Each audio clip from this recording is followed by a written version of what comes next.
On quiet streets and in peaceful homes, the domestic cat seems perfectly at ease. Yet behind those familiar eyes lies a story that began 10,000 years ago when a wild hunter first crossed the path of humankind. A single shadow slips between the mud brick homes of the first farming villages. No army, no king, no conqueror, just a cautious wildcat following the scent of opportunity. Around 10,000 years ago, a quiet partnership began, one that would change both human history and the destiny of cats forever.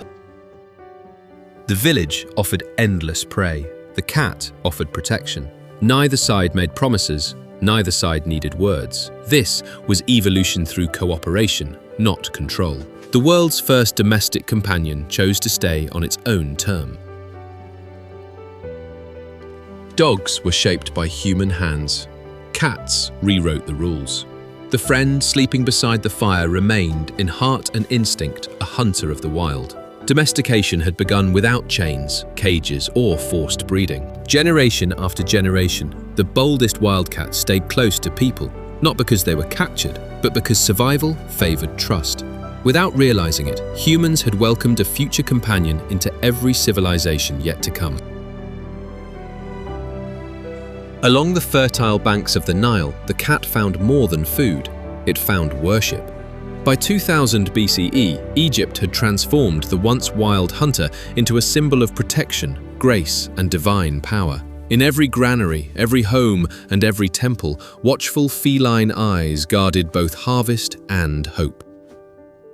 The Egyptians saw more than an animal. They saw Bastet, the goddess of home, fertility, joy, and protection. Her gentle face often carried the features of a cat, reminding families that strength could exist beside kindness and vigilance beside peace. Egypt depended on its harvests. Every mouse threatened survival. Every snake threatened life. Cats became silent guardians, protecting precious food supplies and driving away dangerous cobras before they could strike. Their value reached far beyond superstition. The death of a beloved cat could bring an entire household into mourning. Families shaved their eyebrows as a sign of grief. Thousands of cats were carefully mummified and buried with honor, a reflection of the extraordinary place they held in Egyptian society. Egypt guarded its sacred cats fiercely. Exporting them was forbidden. Yet merchants found ways around the law. Hidden aboard trading ships, cats slipped beyond Egypt's borders, following grain, commerce, and opportunity. Their greatest voyage had begun. As Rome expanded, cats expanded with it. Every warehouse, granary, and military outpost welcomed these silent hunters. They protected precious food supplies across an empire stretching from Britain to North Africa. Trade never stopped at Rome's borders. Caravan after caravan crossed deserts and mountains. Along the Silk Road, cats followed merchants eastward, protecting valuable cargo while quietly reaching lands they had never seen before. By the Tang dynasty, cats had become far more than skilled hunters.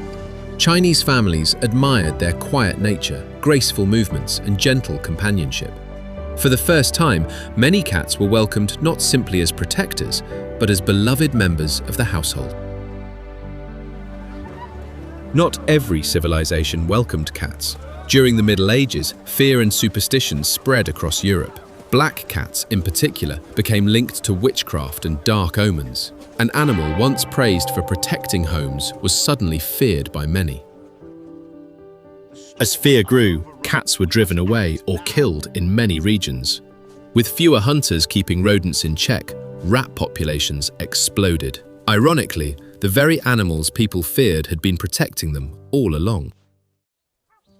Over the centuries, experience defeated superstition. Communities once again welcomed cats into homes, farms, and ships. Their remarkable hunting skills proved more powerful than old myths, restoring a partnership that had lasted for thousands of years. Today, more than 600 million domestic cats share our planet. They no longer follow grain alone, they follow families. Yet beneath every gentle purr still lives the instinct of the African wildcat that first stepped into a farming village 10,000 years ago. The next time a cat quietly watches the world from your window, remember, it chose this life, long before we ever called it a pet. Yet even the most pampered house cat still carries the instincts of its wild ancestor. Every evening, countless cats quietly patrol their neighborhoods, watching, listening, and hunting with the same skills that first brought them to our villages 10,000 years ago.